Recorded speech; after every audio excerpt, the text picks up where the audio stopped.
नमस्कार दोस्तों, स्वागत है आपका। कर्म का सिद्धांत, इसके पहले मैंने 2 भाग बताने की कोशिश की है। मैं अभी सोच रहा हूँ कि हर एक जितने भी हमें जो जिस तरह से लोग दिखते हैं कर्म करते हुए, उसके बारे में मैं अलग अलग वीडियो बनाऊँ। तो वैसे ही आज की जो वीडियो है वो महापापी लोग। मैंने महापापी इसलिए लिखा है दोस्तों क्योंकि ऐसे जो लोग होते हैं कि जो बहुत ही ज़्यादा बुरा करते हैं। एक पापी लोग हम कह सकते हैं कि जो हमारे साथ कुछ लोग रहते हैं और वो भी बहुत सारे लोगों का कभी कभी कुछ बुरा करते हैं। एकदम बुरा नहीं, लेकिन बोलते चलते बुरा करते हैं। लेकिन महापापी लोग, मैं ऐसे लोगों को बोल रहा हूँ जो दूसरों का खून करना, दूसरे की ज़िंदगी बर्बाद कर देना, या फिर दूसरे को हमेशा दुख देते रहना, एकदम बहुत ही ज़्यादा जो बड़ा बड़ा पाप करते हैं।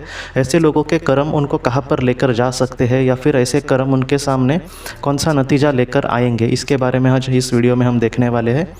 तो ये जो महापापी लोग हैं दोस्तों, वो बहुत बार ये देखा गया है कि ये बहुत सारे लोगों का कभी कभी कत्ल भी कर देते हैं। अपने इतिहास भी ऐसे लोगों का देखा होगा कि जिन्होंने अनगिनत बुरे कर्म किए। कुछ ऐसे लोग हैं, उनके बारे में ऐसे कहा जाता है कि उन लोगों ने कितने लोगों को मारा, इसका भी हम अंदाज़ा नहीं लगा सकते, इतना वो पापी थे। तो ऐसे लोगों का बाद में क्या होता होगा। बहुत सारे लोगों को लगता है कि ऐसे लोग बहुत बार मज़े में भी दिखते हैं, लेकिन फिर भी ऐसे लोगों का आखिर में क्या होता होगा, तो उसके बारे में हम देखेंगे। तो जितना मैंने ज्ञान इसमें लिया है इन सारी चीज़ों में, तो उसमें मैंने ये देखा है कि ऐसे जो महापापी लोग होते हैं, जब वो इस दुनिया से जाएंगे दोस्तों, तो वो बहुत ही ज़्यादा निचले स्तर पर जाएंगे। ऐसे लोग बहुत ही ज़्यादा गुंजाइश है कि पहले ही लोक में जाएंगे, ये उससे अलावा किसी और लोक में नहीं जाएंगे। और उस लोक में ये इतनी ऐसी परिस्थिति उनकी होती है कि इनका पूरी शरीर भी नहीं होता। अब आप कहेंगे कि शरीर आत्मा का तो होता ही नहीं है, लेकिन हमारी जो आत्मा होती है वो पूरा एक उसका कहते ना, एक पूरा आकार उसका एक कुछ होता है।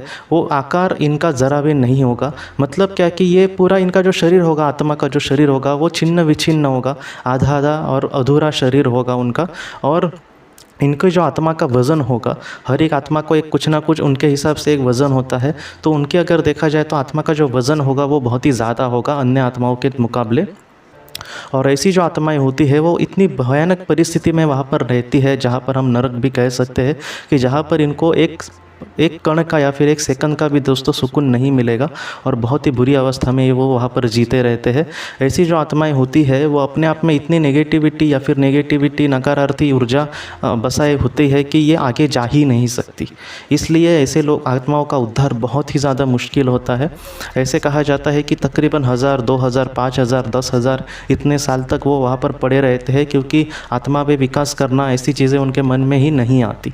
तो कर्म का सिद्धांत ये कहता है कि अगर कोई इतने बड़े बड़े पाप करे, किसी का खून करना, या फिर कभी कभी कुछ लोग किसी को अपने अगवा कर लेते हैं और उसकी पूरी ज़िंदगी, उसका खून तो नहीं करते लेकिन खून जैसे ही हर रोज़ उसको मार डालते हैं, इतना उसको दुख देते रहते हैं। या फिर कुछ ऐसे भी लोग होते हैं जो हमेशा दूसरों को इतना दुख देते हैं, उसको मारना पीटना, उसको मानसिक पीड़ा देते रहना। तो इन सारी चीज़ों का नतीजा जो होता है वो आत्मा के लिए इतना बुरा होता है। मैं भी पहले इदी अमीन या फिर बहुत ऐसे क्रूर शासक जो थे उनके बारे में जब देखता था, तब मुझे यही लगता था कि कितने मज़े की ज़िंदगी इन्हें मिली, इतना बुरा कर्म करके भी ये लोग आज मज़े में है। लेकिन इनका जो अंजाम है दोस्तों वो उतना ही भयानक है। वो उन्होंने जो कर्म किए हैं उससे भी बहुत ज़्यादा भयानक ऐसे लोगों का अंजाम होता है। जब ये पहले लोक में होंगे, और समझो इनकी आत्मा कभी ना कभी चाहती ही है कि वो ऊपर जाए, तो इस वजह से वो जो ऊपर के मार्गदर्शक होते हैं उनको प्रार्थना करते हैं कि उनको अब आगे बढ़ना है, तो इस वजह से उनको मार्गदर्शन किया जाए। तो इनके सामने ज़्यादातर पहले जो बहुत सारे जन्म आएंगे, तकरीबन 15 से 16 जन्म, ये उनको दोस्तों पशु के योनि में बिताने पड़ते हैं, क्योंकि इनके कर्म इतने बुरे होते हैं कि डायरेक्ट इंसान का जन्म इनको नहीं मिलता। इनको पशु के योनि में जाकर भी वहाँ पर भी सुकून नहीं होता, वहाँ पर भी बहुत बुरे बुरे काम उनके नसीब में पड़े आते हैं। लेकिन ईश्वर ने ऐसे आत्माओं पर एक छोटा सी दया भी नहीं कह सकते, लेकिन उनके लिए एक अच्छा किया है कि जब ये पशु की योनि में जाएंगे तब इनके जो पाप है वो उनके सामने वैसे ही दिखेंगे, या फिर उनको याद रहेंगे कि किस हिसाब से या फिर किस वजह से उनके सामने ये दुख आ रहा है।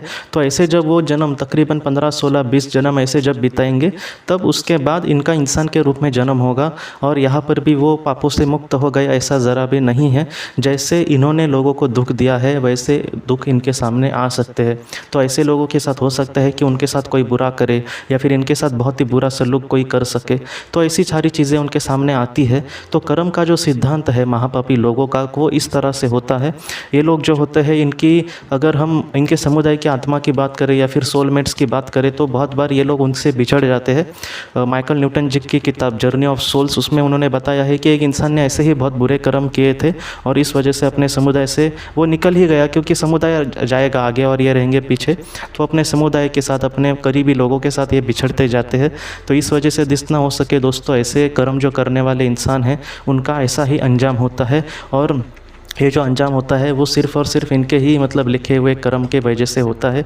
इस वजह से कर्म जो है हमारा दोस्तों बहुत ही सोच विचार करके हमें करना पड़ेगा और उस तरह से जीवन में आगे बढ़ने की कोशिश करनी होगी।